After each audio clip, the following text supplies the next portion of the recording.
hier. Alors Jésus va avec les anciens. Il est presque arrivé à la maison. À ce moment-là, l'officier envoie des amis pour lui dire : Seigneur, ne te dérange pas. Je ne suis pas digne que tu entres chez moi. Voilà aussi pourquoi je n'ai pas osé venir moi-même vers toi. Mais dis seulement un mot et mon serviteur sera guéri. Moi, j'obéis à un chef et je commande à des soldats. Je dis à l'un, va, et il va. Je dis à un autre, viens, et il vient. Je dis à mon serviteur, fais ceci, et il le fait. Quand Jésus entend cela, il admire l'officier.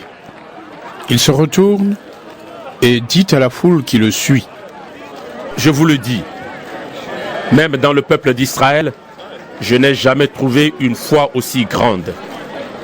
Les amis que l'officier romain a envoyés retournent chez lui et ils trouvent le serviteur en bonne santé.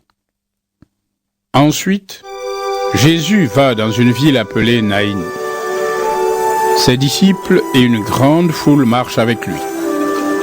Au moment où il arrive à l'entrée de la ville, on conduit un mort au cimetière. C'est le fils unique d'une veuve. Beaucoup de gens de la ville accompagnent cette femme. Quand le Seigneur la voit, il est plein de pitié pour elle et il lui dit : Ne pleure pas.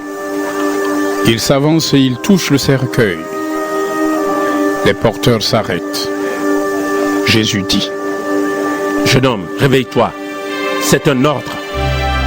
Alors le mort s'assoit et il se met à parler. Jésus le rend à sa mère.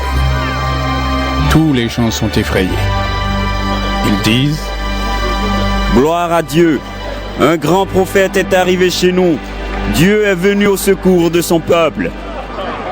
Dans toute la Judée et dans les environs, on raconte ce que Jésus a fait. Les disciples de Jean vont raconter toutes ces choses à leur maître. Alors Jean appelle 2 de ses disciples. Il les envoie vers le Seigneur pour lui demander : Est-ce que tu es le Messie qui doit venir ? Ou bien devons-nous en attendre un autre ? Les disciples arrivent près de Jésus et lui disent : Jean-Baptiste nous a envoyés vers toi pour te demander, est-ce que tu es le Messie qui doit venir ? Ou bien devons-nous en attendre un autre ? À ce moment-là, Jésus guérit beaucoup de malades, d'infirmes et de gens qui ont des esprits mauvais. Et il donne la vue à beaucoup d'aveugles. Ensuite, il répond aux disciples de Jean : Allez raconter à Jean ce que vous avez vu et entendu. Les aveugles voient clair. Les boiteux marchent bien. Les lépreux sont guéris. Les sourds entendent. Les morts se réveillent. Les pauvres reçoivent la bonne nouvelle. Il est heureux celui qui ne refuse pas de croire en moi. Les disciples envoyés par Jean repartent, et Jésus se met à parler de Jean aux foules qui sont là. Il leur dit : Qu'est-ce que vous êtes allés regarder dans le désert ? Un roseau secoué par le vent ? Non. Alors, qu'est-ce que vous êtes allés voir ? Un homme habillé de vêtements élégants ? Mais ceux qui ont de beaux vêtements et qui vivent dans la richesse habitent dans les palais des rois. Qu'est-ce que vous êtes allés voir ? Un prophète ? Oui, je vous le dis, et même plus qu'un prophète. En effet, Jean est celui que les livres saints annoncent quand Dieu dit : Je vais envoyer mon messager devant toi. Il préparera le chemin pour toi. Jésus ajoute : Je vous le dis, il n'y a jamais eu un homme plus important que Jean. Pourtant, celui qui est le plus petit dans le royaume de Dieu est plus important que lui. Tout le monde a écouté Jean. même les employés des impôts. Ils ont dit, Dieu veut nous sauver, et ils ont demandé le baptême de Jean. Mais les pharisiens et les maîtres de la loi ont refusé ce que Dieu voulait pour eux. Ils n'ont pas voulu du baptême de Jean. Jésus dit encore, « À qui est-ce que je vais comparer les gens d'aujourd'hui? À qui ressemblent-ils? Ils ressemblent à des enfants assis sur la place du village. Les uns crient aux autres. Pour vous, nous avons joué un air de flûte, mais vous n'avez pas dansé. Nous avons chanté un chant de funérailles, mais vous n'avez pas pleuré. » En effet, Jean-Baptiste est venu. Il ne mange pas de pain. Il ne boit pas de vin. Et vous dites, il est fou. Le Fils de l'homme est venu. Il mange et il boit. Et vous dites, regardez, cet homme pense seulement à manger et à boire. Il est l'ami des pécheurs et des employés des impôts. Mais tous ceux qui acceptent la sagesse de Dieu reconnaissent qu'elle agit bien. un pharisien invite Jésus à manger avec lui. Jésus entre dans la maison du pharisien et il se met à table. À ce moment-là, une femme de la ville arrive. C'est une prostituée. Elle a appris que Jésus est dans la maison du pharisien. Elle apporte un très beau vase, plein de parfums, et elle se place derrière Jésus, à ses pieds. Elle pleure. Elle se met à mouiller les pieds de Jésus avec ses larmes. Ensuite, elle les essuie avec ses cheveux. Elle les embrasse et elle verse du parfum dessus. Le pharisien qui a invité Jésus voit cela. Il se dit: cet homme n'est sûrement pas un prophète. En effet, la femme qui le touche est une prostituée et il ne le sait pas. Alors Jésus dit au pharisien: Simon, j'ai quelque chose à te dire. Le pharisien répond: Parle, maître. Jésus dit: Quelqu'un a prêté de l'argent à 2 hommes. L'un des 2 lui doit 500 pièces d'argent et l'autre 50. Mais ils ne peuvent pas rembourser. Alors celui qui a prêté l'argent supprime leur dette à tous les 2. Quel est celui qui l'aimera le plus? Simon répond: À mon avis, c'est celui à qui il a supprimé la plus grosse dette. Jésus lui dit: Tu as raison.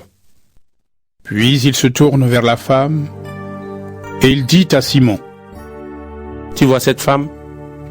Je suis entré dans ta maison et tu ne m'as pas versé d'eau sur les pieds. Mais elle m'a mouillé les pieds avec ses larmes et elle les a essuyés avec ses cheveux. Tu ne m'as pas embrassé. Mais elle, depuis qu'elle est entrée, elle m'embrasse sans cesse les pieds. Tu n'as pas versé de parfum sur ma tête. Mais elle a versé du parfum sur mes pieds. C'est pourquoi je te dis une chose. Ses nombreux péchés sont pardonnés. Et c'est pour cela qu'elle a montré beaucoup d'amour. Mais celui à qui on pardonne peu, montre peu d'amour. Et Jésus dit à la femme: Tes péchés sont pardonnés. Ceux qui mangent avec lui se mettent à penser: Qui est cet homme? Il ose même pardonner les péchés. Mais Jésus dit à la femme: Ta foi t'a sauvé. Va en paix. Luc, chapitre 8. Ensuite, Jésus va dans les villes et les villages. Il annonce partout la bonne nouvelle du royaume de Dieu. Les 12 sont avec lui. Il y a aussi quelques femmes. Avant, elles avaient des esprits mauvais et elles étaient malades. Et Jésus les a guéries. Les voici. Marie, appelée Marie de Magdala. 7 esprits mauvais sont sortis d'elle. Jeanne, la femme de Chouza. un des fonctionnaires d'Hérode Antipas, Suzanne et plusieurs autres. Avec leur argent, elles aident Jésus et ses disciples. Une grande foule se rassemble. Des gens de toutes les villes viennent vers Jésus. Alors, Jésus prend une comparaison. Le semeur va au champ pour semer ses graines. Pendant qu'il sème, une partie des graines tombe au bord du chemin. On marche dessus et les oiseaux mangent tout. Une autre partie des graines tombe dans les pierres. Elles poussent, mais les plantes deviennent sèches parce qu'elles n'ont pas assez d'eau. Une autre partie des graines tombe au milieu des plantes épineuses. Les plantes poussent en même temps qu'elles et elles les étouffent. Une autre partie des graines tombe dans la bonne terre. Les plantes poussent et produisent des épis. Chacun donne 100 grains. Et Jésus dit d'une voix forte, « Celui qui a des oreilles pour écouter, qu'il écoute. » Les disciples de Jésus lui demandent, « Qu'est-ce que cette histoire veut dire ?» Il leur répond, « Dieu vous donne à vous de connaître les vérités cachées du royaume de Dieu. Mais les autres gens entendent seulement des comparaisons. Ainsi, ils regardent, mais ils ne voient pas.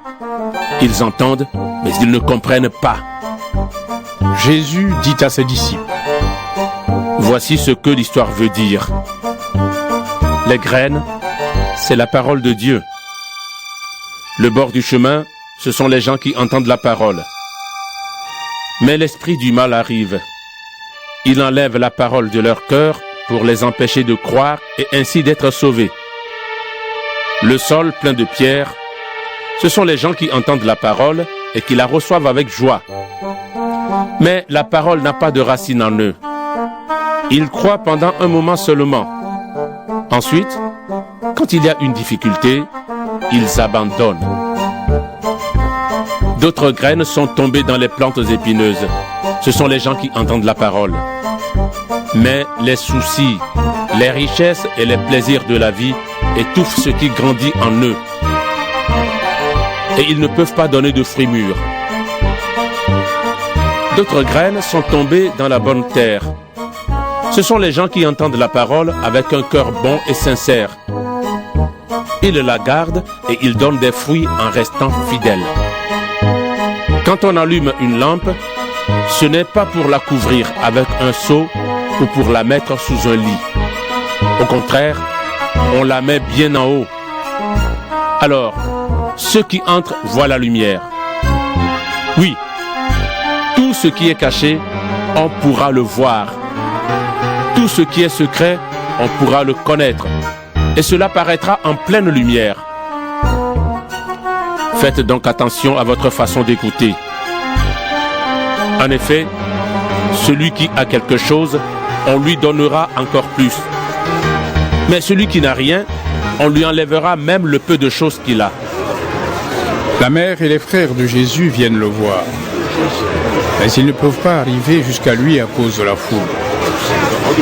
Alors on annonce à Jésus, « Ta mère et tes frères sont là dehors.